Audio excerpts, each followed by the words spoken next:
अस्सलाम वालेकुम। इस वीडियो में हम देखेंगे कि इन्वेंट्री को कॉस्ट करने के मतलब इन्वेंट्री की प्राइसिंग लगाने के डिफरेंट मेथड्स होते हैं। अब ऐसा हो सकता है ना कि आपने बिज़नेस अपना स्टार्ट किया, वो उसमें एक इन्वेंट्री आप ले आए हैं, वो अभी पूरी ख़त्म नहीं हुई कि आपको अगली इन्वेंट्री भी लेकर आनी पड़ी। तो अब आप पहले कौन सी बेचेंगे, पुरानी वाली या नई वाली? कुछ लोग ऐसा करते हैं कि पुरानी वाली पहले ख़त्म करते हैं फिर अगली बेचते हैं, और वो पुरानी वाली का रेट कुछ और था, नई वाली जो आई है वो महंगी हो गई है, उसका रेट भी कुछ और था। तो अब किस रेट पर बेचेंगे दोनों?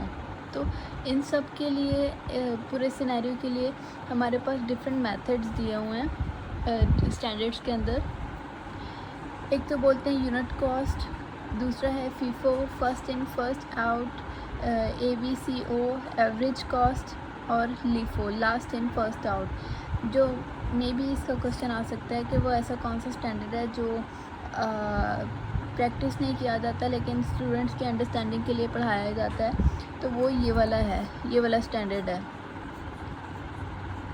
ये कुछ स्टैंडर्ड्स इससे पॉसिबल हैं, इसलिए ये प्रैक्टिस नहीं किया जाता स्टैंडर्ड्स के अकॉर्डिंग, बट ये भी एक मेथड है, तो पढ़ेंगे हम ये भी।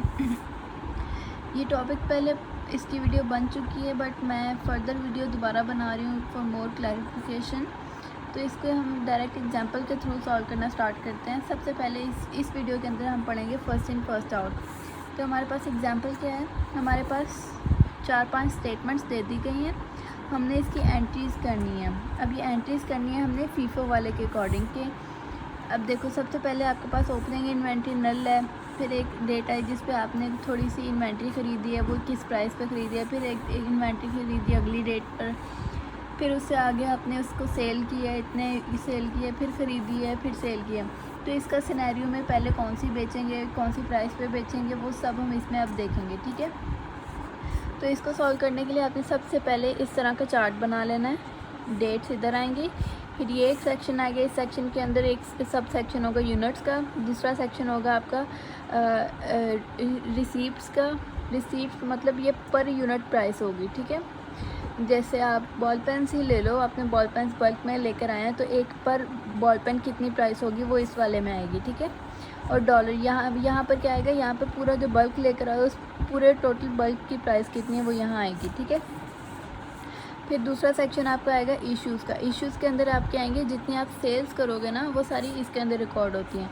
इसके अंदर भी सेम वैसा कॉलम बनाना है यूनिट्स का, फिर इश्यूज़ ये पर यूनिट वाली प्राइस होगी और ये टोटल प्राइस होगी जितने सेल हुए हैं। फिर आपका एक नया आएगा कॉलम, उसके अंदर सब कॉलम, फिर यूनिट का होगा एक, फिर कॉलम होगा बैलेंस का।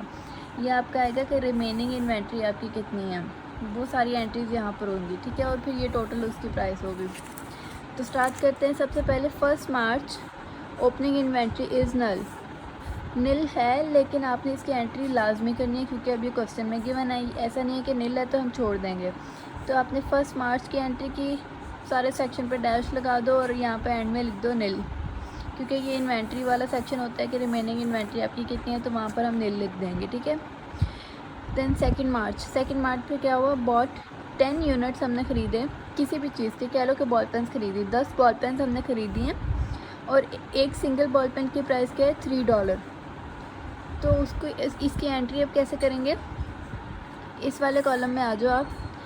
10 यूनिट्स खरीदे हैं यूनिट्स उसके, और एक सिंगल की प्राइस क्या थी, 3, तो 10 मल्टीप्लाइड बाई 3 कितना हुआ, 30, टोटल की प्राइस आ गई। ऐसे आपने इस वाले में भी एंट्री करनी है, जब भी ख़रीदोगे साथ साथ आपकी इन्वेंट्री बढ़ गई है तो आपका इधर भी वो एंट्री सेम एंट्री आएगी, ठीक है। तो सेम एंट्री हमने यहाँ पर भी कर दी। अब 7 मार्च की एंट्री पर आओ। 7 मार्च पे क्या है, 20 यूनिट्स आपने ख़रीदे हैं और $4 की ईच की प्राइस थी। एक तो ये इन्वेंट्री थी ना, ये अब आपकी पुरानी होगी, अब नई इन्वेंट्री भी ख़रीद रहे हैं आप साथ, डिफरेंट डेट पे ख़रीदी। अब उस डेट की एंट्री की आपने, फिर क्या करोगे, जितने नंबर ऑफ़ यूनिट्स थे वो एंटर किए, फिर पर यूनिट पर बॉल पेन की प्राइस कितनी थी, बढ़ गई है, 4 हमने लिख दी। फिर 20 मल्टीप्लाइड बाई 4 कितना आया, 80, वो यहाँ लिख दिया। अब एज़ इट इज़ सेम उठाकर आपने यहाँ पर लिख देना है, ठीक है। आगे क्या है आपके पास, सोल्ड 15 यूनिट्स एट $8 ईच की प्राइस पर। अब बारी आई है बेचने की। अब हमारे पास 2 इन्वेंट्रीज़ पड़ी हैं, एक नई वाली इन्वेंट्री, एक पुरानी वाली इन्वेंट्री है। और हैं दोनों बॉल पेन्स की, ठीक है। लेकिन बेचना है अब हमने, तो पहले कौन सी बेचेंगे? अगर अकल से काम ले तो पुरानी पहले बेचेंगे, लेकिन अब फिर प्राइसिंग का मसला है, प्राइस कौन सी लगाएं, नई वाली या पुरानी वाली? अगर नई वाली लगाएं वो तो गलत है, क्योंकि आपने तो 3 वाली पे ख़रीदी थी, 3 यूनिट पर प्राइस पे ना। तो अब हम देखते हैं कैसे करेंगे। 15 यूनिट्स बेचने हैं तो 15 ना इसमें पूरे हैं और इसमें से पूरे निकालेंगे तो वो गलत है। तो पहले हमें पुरानी वाली निकालनी है, क्योंकि हमारा स्टैंडर्ड कौन सा यूज़ करें, फर्स्ट इन फर्स्ट आउट। तो फर्स्ट जो ख़रीदी थी फर्स्ट पहले ही वो निकलेगी, ठीक है। तो 10 हम इस टोटल 15 करने हैं, तो 15 में से हमारे 10 तो हमें मिल गए पुरानी वाली इन्वेंट्री से। तो हमने इसके 10 यूनिट्स उठा लिए इधर से और ये बेच दिए, और पीछे कौन से बचे, 5। टोटल 15 बेचने हैं ना हमने। अभी इसको तो इग्नोर कर दो ना आप, बेचने हमने 15 हैं, बस ये याद रखो। तो 10 पुरानी वाली में से निकल गए, स्टिल अभी 5 अभी और देने हैं हमने कस्टमर को। तो वो कस्टमर को हम अब वो 5 ये जो नए वाले थे ना, इनमें से 5 निकाल कर दे देंगे। और पीछे कितने बच जाएंगे, 20 में से 5 निकाले तो 15। ये यूनिट प्राइस वैसे की वैसी। अब इन दोनों को मल्टीप्लाई किया तो ये रह गया। अब ये हमारे रिमेनिंग इन्वेंट्री है और ये हम सेल कर चुके हैं, बस इतना लिखना है, ठीक है। अगली क्या है, बॉट 20 यूनिट्स और $5 ईच पे हमने ख़रीदा है। एक और इन्वेंट्री ख़रीद ली अब हमने, उसकी एंट्री सेम पहले जैसी होगी। 13 मार्च उसकी डेट लिखी, 20 यूनिट से 5 की प्राइस पे ख़रीदा, तो 20 मल्टीप्लाइड बाई 5 100 हो गया।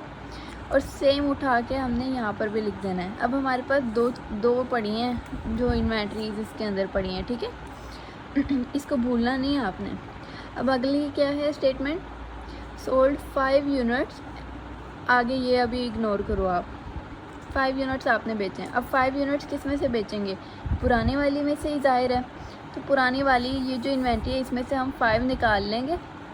5 यूनिट्स निकाल लिए, 4 की प्राइस में निकाली, 4 पर यूनिट की प्राइस है ना। तो 5 मल्टीप्लाइड बाई 4 20 आ गया। और पीछे कितने बच जाएंगे इसमें से, 10। तो 10 ये लिख दिए, 4 की प्राइस थी, तो 10 मल्टीप्लाइड बाई 4 40। और बाकी ये जो है इसको तो हमने छेड़ा ही नहीं है ना, ये वैसे क्या वैसे हमारे स्टोरेज में पड़ा है। तो ये आप कह लो पूरा स्टोरेज सेक्शन है आपका जो हैंडलिंग कर रहे हैं हम, ठीक है। तो ये आपकी बच गई रिमेनिंग इन्वेंट्री। अब ये हमारा पूरा स्टेटमेंट्स के अकॉर्डिंग क्वेश्चन पूरा हो गया। अब इसके एंड में आप क्या करते हो, आप जितने यूनिट्स से आप उनका सम कर लो, जितने उनकी टोटल प्राइस बनती है उनका सम कर लो, जितने आपने सेल किए हैं यूनिट्स उनका सम, फिर उस सब के प्राइस सम कर लो। इसमें से जो आपकी रिमेनिंग एंड में बच गए उनका सम कर लो यूनिट्स, और फिर उनकी प्राइस का सम कर लो, ठीक है।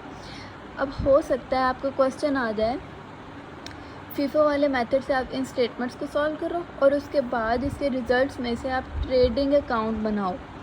अब ट्रेडिंग अकाउंट कौन सा था, अगर आपने मेरी वीडियो देखी हो statement of profit and loss वाली, तो उसके अंदर मैंने समझाया था ट्रेडिंग अकाउंट कैसे बनता है। तो हम ट्रेडिंग अकाउंट अब बनाना दोबारा इसमें सीख लेते हैं।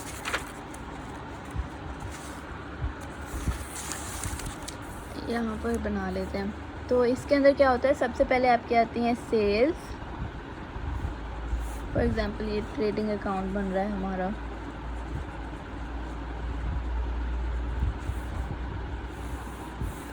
सबसे पहले आपकी आती हैं सेल्स, फिर आपकी आती है ओपनिंग इन्वेंट्री, फिर आपकी आती हैं परचेजेस, फिर आपकी आती है क्लोजिंग इन्वेंट्री। इससे आपको मिलता है कॉस्ट ऑफ गुड्स सोल्ड, और फिर आप निकालते हो ग्रॉस प्रॉफिट या लॉस, ठीक है। अगर आप देखो आपने अब सेल्स की हैं, अब इसमें से जो सेल्स वाले सेक्शंस में आपको $8 का लिखा हुआ था ना, अब आप इस पर कॉन्सेंट्रेट करो।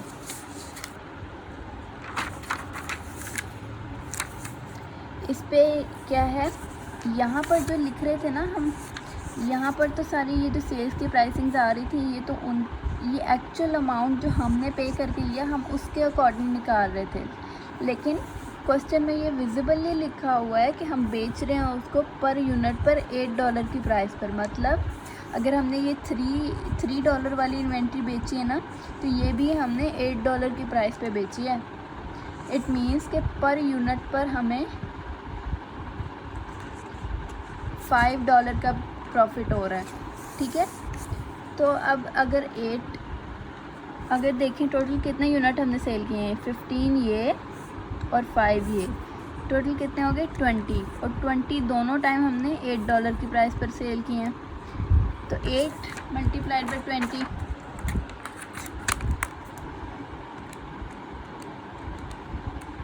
160। तो हमने टोटल सेल कितने की है, $160 की, ठीक है। ओपनिंग इन्वेंट्री हमने देखा था हमारी नल थी, गिवन ही नल थी, तो हमारी ओपनिंग इन्वेंट्री नल है। फिर आपके आएंगे परचेजेज आपकी ये थी, यहाँ पर आप परचेजेज की एंट्री कर रहे थे। तो परचेजेज में आपने यूनिट्स वाला नंबर नहीं लिख देना, आपने उसकी प्राइस लिखनी है, टोटल प्राइस कितनी बनी। टोटल प्राइस हमने सम किया है 210 बनता है, तो आपने यहाँ पे लिख देने हैं 210, ठीक है। अगर तो यहाँ ओपनिंग इन्वेंट्री होती तो हम इन दोनों का सम करके यहाँ कोई ना कोई वैल्यू लिख रहे होते, फिर हम उसमें से क्लोजिंग इन्वेंट्री को माइनस करते, पर यहाँ है नहीं कोई। तो अभी क्लोजिंग इन्वेंट्री कितनी है, क्लोजिंग इन्वेंट्री हमने यहाँ पे कैलकुलेट की है। क्लोजिंग इन्वेंट्री सिर्फ ये इतनी थी, तो इसमें से इसकी प्राइस हम सम कर लेंगे। प्राइस सम की तो 140 आ गया, 140, ठीक है। अब इसको इसमें से माइनस कर दो, 210 में से 140 को माइनस कर दो, 70 आ गया। तो 70 आपका आ गया कॉस्ट ऑफ गुड्स सोल्ड।